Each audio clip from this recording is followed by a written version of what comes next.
Bem-vindos a mais uma aula de História. Hoje vamos estudar como o Brasil deixa de ser colônia de Portugal e passa a ser um país independente, sendo reconhecido como uma nação. Nessa aula, nós vamos entender como que o Brasil deixa de ser colônia de Portugal e passa a ser um país independente.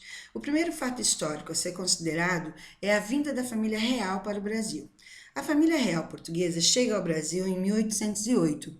Chega na Bahia, fica alguns dias em Salvador, mas logo vem para o Rio de Janeiro, onde o clima é mais ameno, um pouco mais parecido com o clima europeu. Você deve estar curioso por que a família real veio para o Brasil.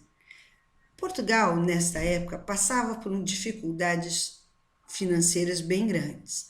Como que acontecia? Portugal pegava a matéria-prima do Brasil, todos os nossos produtos iam para Portugal, só que Portugal na época não tinha uma estrutura de indústrias, fábricas para produzir os bens manufaturados, os produtos finalizados, né? Por exemplo, pegar aqui o algodão e transformar em tecido para virar roupa, por exemplo.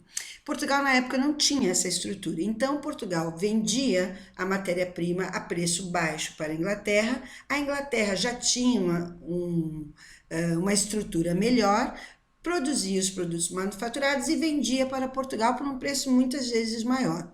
Com essa diferença, Portugal acaba acumulando uma dívida enorme com a Inglaterra e tendo seus laços econômicos muito estreitos com este país. Nessa época também, com esta expansão do território, Portugal sofre uma grande ameaça de invasão.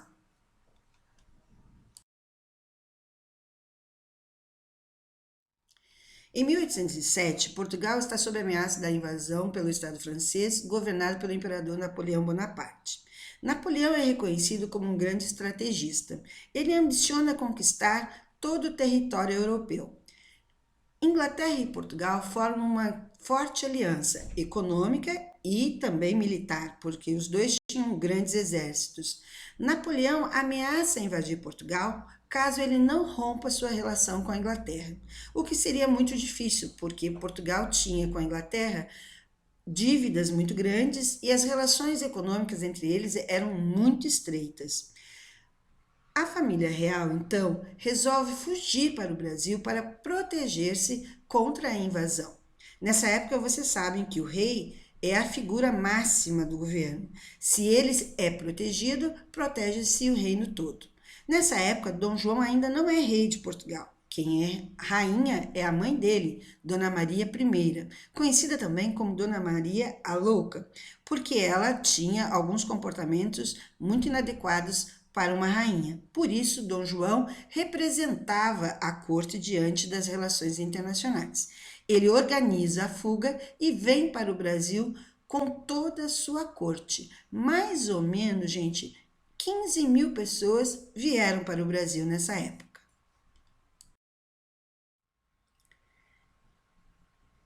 Dom João, ao chegar ao Brasil, toma uma série de medidas para adequar a nova situação. A primeira delas é abrir os portos às nações amigas, liberando o país para comercializar com outros países além de Portugal, condição que era imposta enquanto o Brasil foi colônia de Portugal. Claro, gente, que essa abertura dos portos beneficiou muito mais a Inglaterra do que qualquer outro país, já que as condições para a Inglaterra comprar e vender seus produtos eram muito privilegiadas no território brasileiro. Em 1815, Dom João elevou o Brasil à categoria de Reino Unido a Portugal e Algarves, controlando daqui Portugal e o Brasil ao mesmo tempo.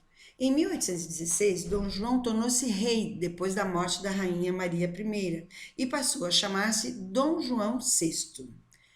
Essas mudanças trouxeram para a cidade do Rio de Janeiro muitas modificações. Muita coisa aconteceu aqui.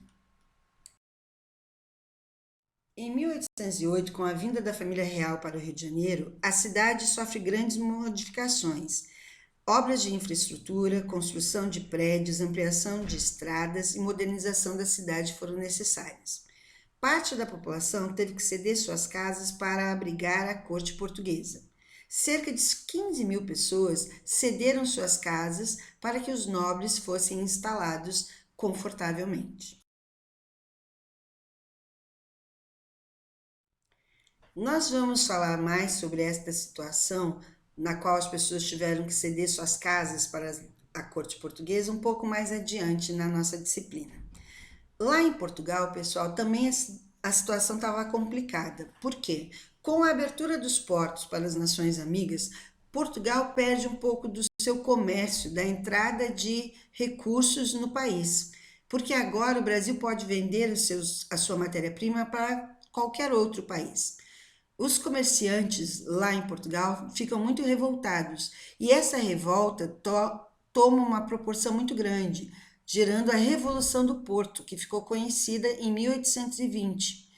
Dom João, muito pressionado para voltar a Portugal para resolver esse conflito, acaba cedendo e em 1821 volta a Portugal e deixa seu filho Dom Pedro de Alcântara no Brasil como príncipe regente. Uma das exigências dos revoltosos em Portugal era que o Brasil voltasse a ser colônia e que Dom Pedro deixasse de ser príncipe regente e voltasse a Portugal. Aqui no Brasil, a ideia de voltar a ser colônia de Portugal não era aceita mais. Os grandes comerciantes, fazendeiros no Brasil, pressionavam a nossa elite política a tornar o Brasil independente de Portugal. Apoiado por essa elite política, Dom Pedro decide permanecer no Brasil e, em 7 de setembro de 1822, proclama a independência do Brasil, que passou a ser chamado de Império do Brasil. A independência do Brasil, apesar de todo o glamour mostrado na foto do slide anterior, não ocorre dessa maneira. Não houve aqui um conflito ou Dom Pedro estava cercado por soldados quando proclamou às margens do Riacho Ipiranga nossa independência. Dom Pedro voltava de uma viagem ao interior do Brasil, onde ele buscava apoio para permanecer e proclamar a independência, quando recebe uma carta de Dona Leopoldina, sua esposa, que era princesa regente enquanto ele estava viajando pelo interior do Brasil. Dona Leopoldina reunia-se com o Conselho de Estado e juntos formularam esta carta para ser encaminhada a Dom Pedro para que ele proclamasse a independência do Brasil, como uma melhor estratégia para evitar que o Brasil voltasse a ser colônia de Portugal. Dona Leopoldina ganha destaque na história hoje por se revelar uma grande influenciadora da opinião de Dom Pedro. Graças aos conselhos da esposa, Dom Pedro passa a tomar decisões muito pertinentes e de acordo com uma nova visão para um Brasil independente. Com a proclamação da independência, Dom Pedro recebeu o título de imperador e defensor perpétuo do Brasil.